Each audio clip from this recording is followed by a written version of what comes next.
Todo mundo já ouviu falar que existe uma crise de energia. Estão sempre nos dizendo que devemos ajudar a economizar energia. Bem, mas como todos sabem, isso é impossível. Não estou dizendo que seja impossível economizar energia. O que quero dizer é que é impossível não fazer isso. A energia é sempre conservada, não importa o que façamos com ela. Essa é uma das leis fundamentais da física. De fato, logo veremos que existem 3 leis de conservação. Da conservação da energia, da quantidade de movimento e do momento angular.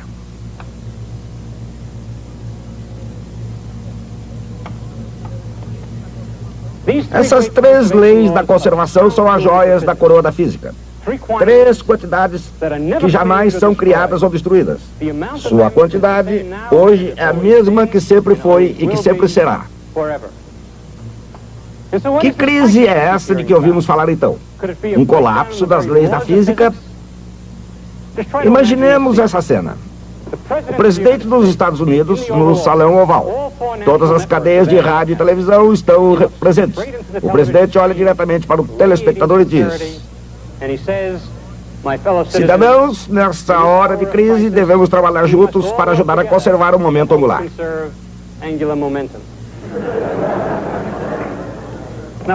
Espera um pouquinho. Obviamente, alguma coisa está errada. Existe algo especial em relação à energia. Mas para entender o que, devemos, antes de mais nada, compreender o que é energia.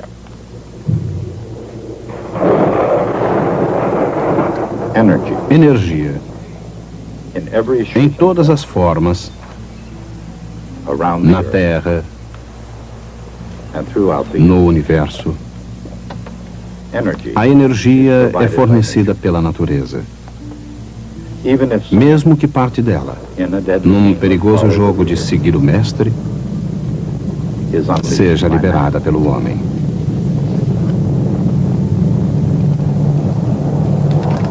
Energia.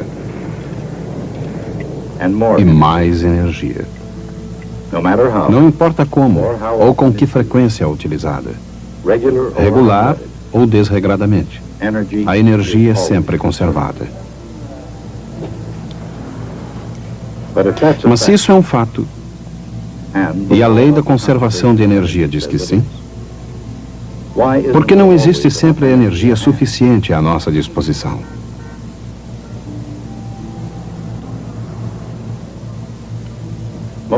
O próprio movimento é uma forma de energia, porque a energia assume essa forma quando alguma coisa se move. Mas se a energia é conservada sempre, como os objetos em movimento iniciam sua marcha?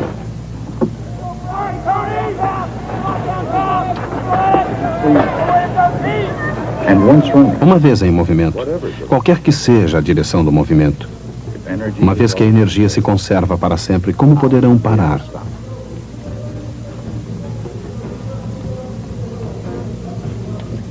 Algumas pessoas trabalham com pesos cada vez maiores.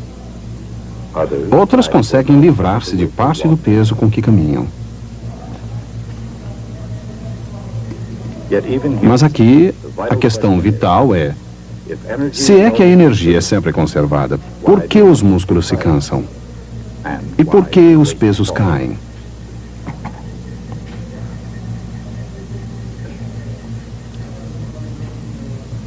A resposta, como o exercício em geral, tem a ver com trabalho.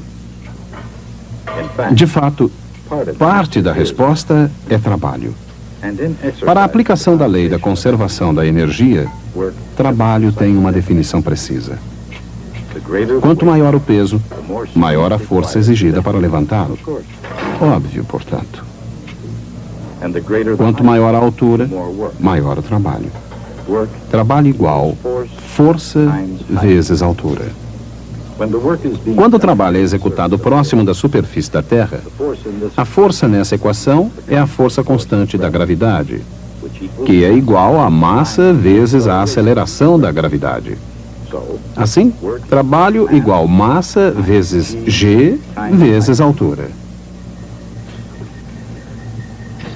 Às vezes, a força provoca a aceleração da massa, mas aqui, a força é utilizada para superar a gravidade, para levantar o peso até uma certa altura.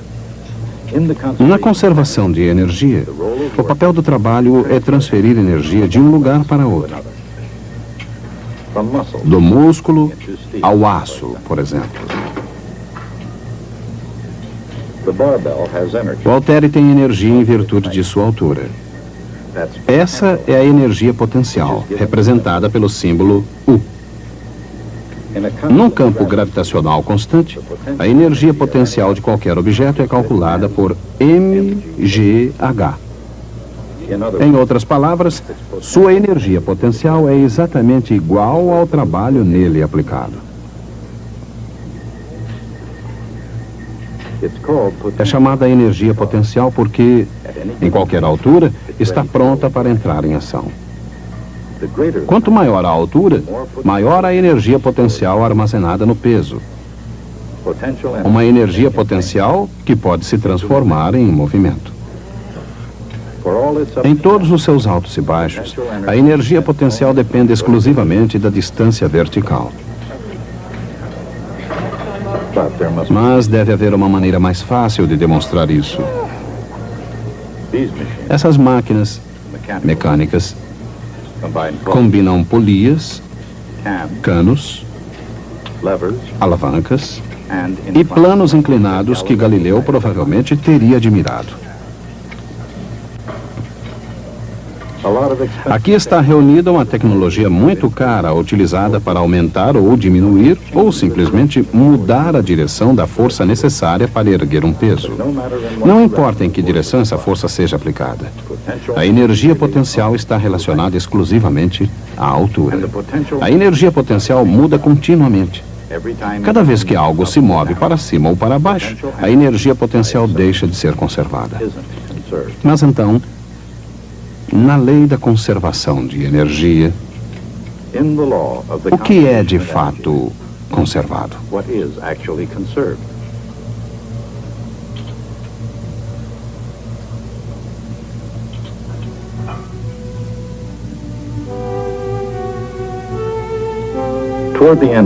Em fins do século XVI, Galileu Galilei se fez uma pergunta semelhante. Uma pergunta para a qual mesmo Galileu foi incapaz de encontrar uma resposta. No entanto, usando planos inclinados para reduzir a aceleração dos corpos em queda, ele descobriu algo fascinante. Não importa que direção tomasse, a bola retornaria sempre à altura original, quase como se lembrasse a posição original. É claro que Galileu sabia que um objeto inanimado não poderia se lembrar onde tinha estado, mas ele percebeu que a bola retinha algo muito poderoso. Se não era memória, o que era que a bola conservava? A resposta não surgiu rapidamente, mas velocidade era a palavra-chave à resposta. Partindo da mesma altura, e independente da inclinação, quando a bola chega embaixo, ela atinge sempre a mesma velocidade. A energia da bola ainda está presente, transformada em velocidade.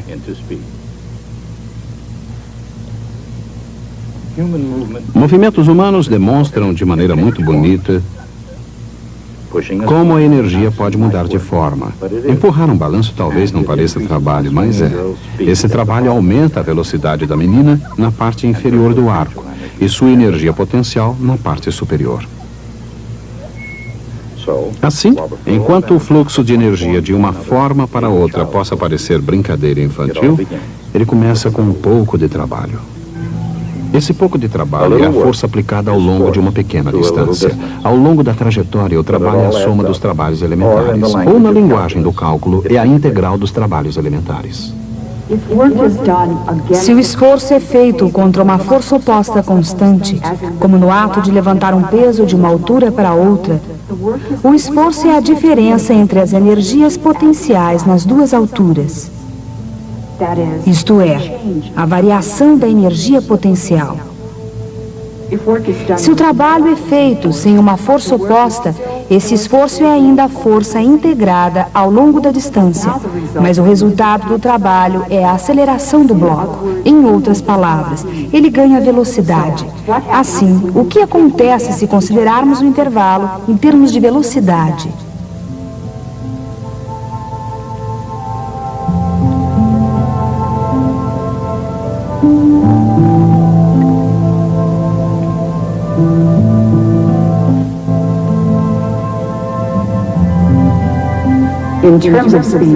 Em termos de velocidade, o trabalho é a mudança na quantidade 1/2 da massa pela velocidade ao quadrado. Essa é a nova forma de energia, energia de movimento. É chamada energia cinética. É preciso mais do que o rápido trabalho de cálculo para criar a energia cinética de um corpo em movimento.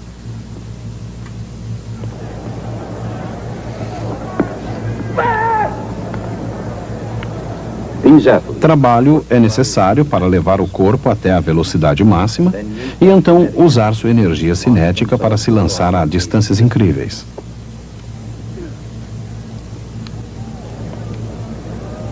Naturalmente, quando isso acontece, perdem a energia cinética que acumularam com esforço.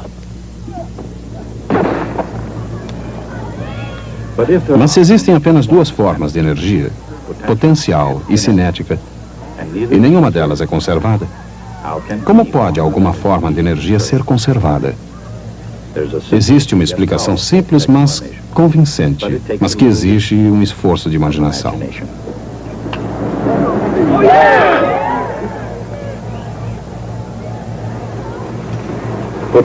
A energia potencial se altera constantemente.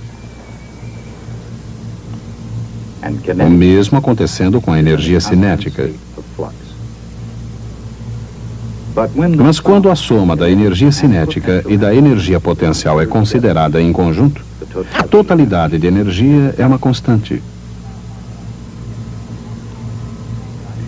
Em outras palavras, a energia total E é igual à energia potencial U mais a energia cinética K. A energia E é uma constante. A energia potencial, devido à altura, se transforma em energia cinética de movimento e retorna à forma de potencial novamente. A bola não lembra de sua altura. Ela conserva a sua energia. Quando sua energia é novamente toda potencial, ela deve estar em sua altura original. A transformação de velocidade em altura pode ser, ao mesmo tempo, uma demonstração espetacular de coordenação e um impressionante exemplo da relação entre energia cinética e energia potencial. Nesse caso, quanto mais rápido o movimento, mais alto o salto.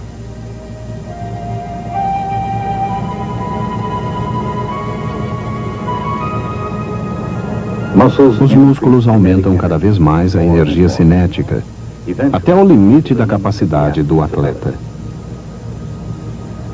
A vara transforma toda essa energia cinética em energia potencial.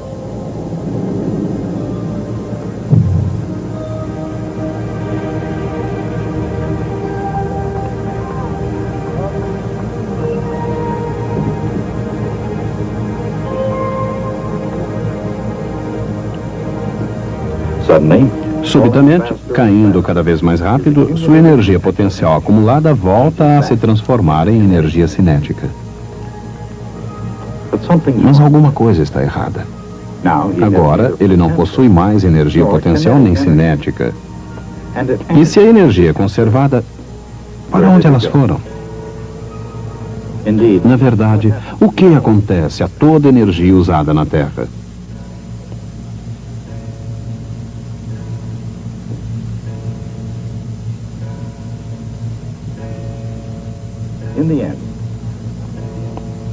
No final das contas, tanto a energia cinética quanto a energia potencial sucumbem. Nada na Terra se move para sempre.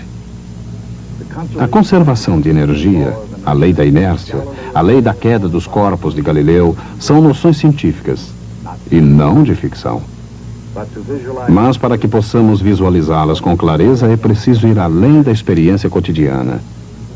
num mundo sem atrito, onde os astronautas descobrem que as coisas funcionam. E funcionam como Galileu afirmava que elas deveriam funcionar.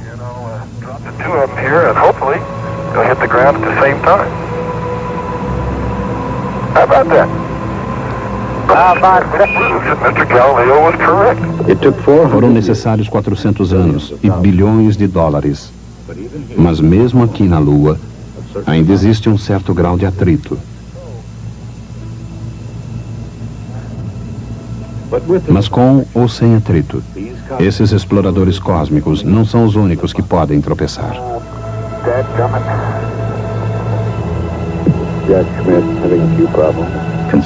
Consideremos a controversa descoberta da América. Ela pode ter sido descoberta por acaso devido às derivas de navegadores dos mares do sul. Especulações não faltam. Os historiadores geralmente concordam que por volta do ano 900, os vikings encontraram esses campos prontos para serem descobertos, ou redescobertos, como acham alguns. Mas isso já é outra história. De qualquer maneira, América é o nome que os europeus deram a essa terra. O nome América é uma homenagem a Américo Vespúcio, um italiano que navegou primeiro para a Espanha e depois para Portugal. Américo Vespúcio não foi o primeiro a pôr os pés nas praias da América. Como também não o foi o explorador inglês, o capitão James Cook. E ao contrário da crença popular, também não foi Cristóvão Colombo. De qualquer maneira, Colombo geralmente é considerado o descobridor das Américas. Não em função de quando, mas sim de como isso ocorreu. Colombo descobriu a América tão bem, tão perfeitamente, que ninguém precisou vir e fazer isso novamente. Como qualquer novo mundo, o continente da física estava e ainda está no ponto para ser descoberto. As fronteiras são rigorosas.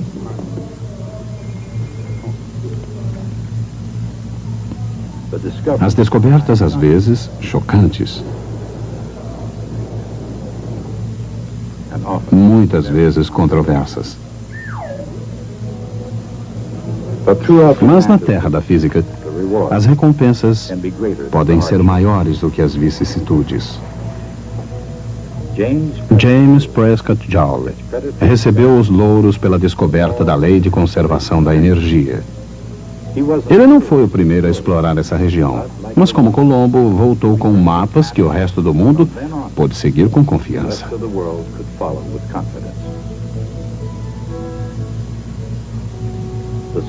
Filho de um cervejeiro britânico, Joule estudou a eficiência do vapor em motores elétricos para os negócios da família.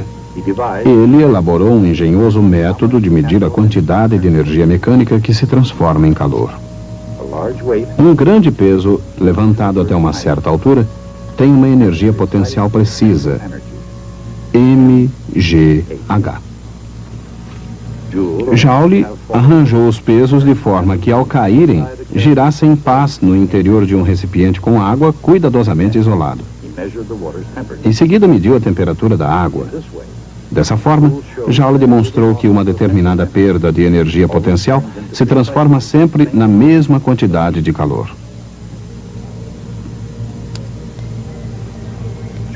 O conceito de Joule, essa ideia de perda e ganho em relação à conservação de energia, é virtualmente desconhecida aqui. Para o moral desse grupo, a ignorância é uma bênção. Consideremos o fato diabólico de que as quilocalorias, comumente conhecidas por quem faz regime como calorias alimentícias, apresentam uma tendência de produzir gordura. Por exemplo, para queimar as 800 calorias alimentícias de uma única fatia de bolo de chocolate, esse rapaz precisaria fazer 2.000 levantamentos. Quando consideramos que a finalidade do levantar, do empurrar, do dançar e do dobrar é consumir energia potencial ou cinética, o fato de que toda essa energia, em todas as formas, é sempre conservada, constitui uma notícia muito deprimente para essas pessoas. Conservá-la? Não. Absolutamente. O que elas querem é consumi-la, perdê-la, esgotá-la e transpirar bastante. Esta máquina, por exemplo, foi projetada para gastar energia. De fato, ela pode ser vista como um aquecedor extraordinário. A energia cinética de qualquer objeto que cai é transformada em outro tipo de energia cinética. As vibrações de átomos produzem uma série de efeitos. Elas perturbam as moléculas de ar próximas, o que produz ondas sonoras. E essas sempre produzem calor. O calor se espalha de molécula para molécula, dissipando a energia, mas jamais a destruindo, nem mesmo um único ergue. A energia que parece se perder em calor simplesmente se espalha em vibrações aleatórias, aumentando as energias cinética e potencial dos átomos exatamente na mesma quantidade que foi perdida. Em todo o mundo científico, essa atividade pode ser medida com precisão. Trabalho, energia potencial e energia cinética, cada uma delas, uma forma da mesma quantidade básica, todas expressas na mesma unidade, que é igual a 1 metro vezes Newton. Essa unidade, o joule, é ligeiramente menor do que a energia de um peso de meio quilo, erguido a uma altura de 30 centímetros. 4,2 joules são iguais a 1 caloria, a medida padrão de calor. Tendo sido gerada nas reações de fusão nuclear no interior do Sol, a energia flui através de todo o sistema solar, mudando sempre de forma, mas mantendo sempre a mesma quantidade.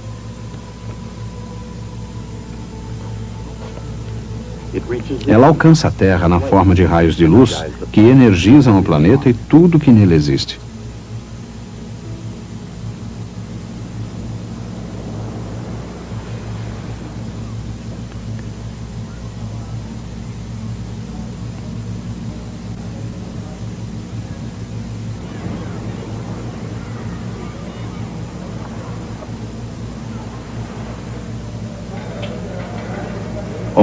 Apenas duas formas de energia são mecânicas: a potencial e a cinética. Trabalho, igual força vezes distância, transforma a energia, como a energia escondida na biosfera, em energia potencial visível, como a do peso, levantado acima do chão. A energia se transforma constantemente de energia potencial em energia cinética, de cinética em potencial, e vice-versa, repetidamente num incontável número de maneiras. Mas qualquer que seja a forma, a energia mecânica começa a desaparecer mais uma vez. A desaparecer da vista e da audição. Não perdida ou destruída, mas transformada novamente em calor.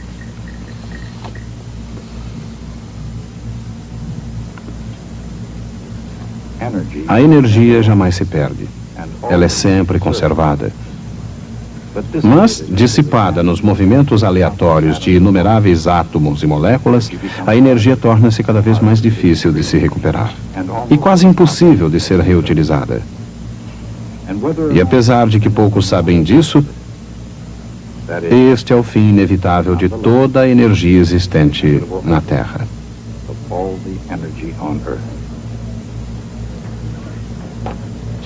Então é isso. A energia é conservada, mas nós a tornamos inútil. A energia armazenada na gasolina é liberada quando explode nos pistões do seu carro. Parte dessa energia é transformada temporariamente na energia cinética do movimento do carro. Mas toda ela é, no final, transformada em calor inútil à temperatura ambiente. Ela não pode ser transformada novamente em gasolina. Há realmente uma crise. Dentro de algumas décadas, teremos esgotado esse combustível que a Terra levou milhões de anos para produzir. Ele jamais poderá ser reconstituído. Toda essa energia acumulada tornou-se inútil. Mas, independente do problema social, existe uma questão filosófica. Aprendemos hoje que existem certas coisas que, uma vez feitas, não podem jamais ser desfeitas. Isso é mais do que uma observação inteligente sobre a condição humana. Essa é uma lei básica da física. Essa nova lei já foi expressa com grande precisão muitas vezes. Mas minha descrição favorita foi feita por um matemático persa do século XI chamado Omar Khayyam. Ele disse: o dedo em movimento escreve, e depois de escrever, segue em frente. Nem toda sua piedade ou sabedoria poderá cancelar meia linha. Nem todas suas lágrimas lavaram uma só palavra. Bem, até a próxima.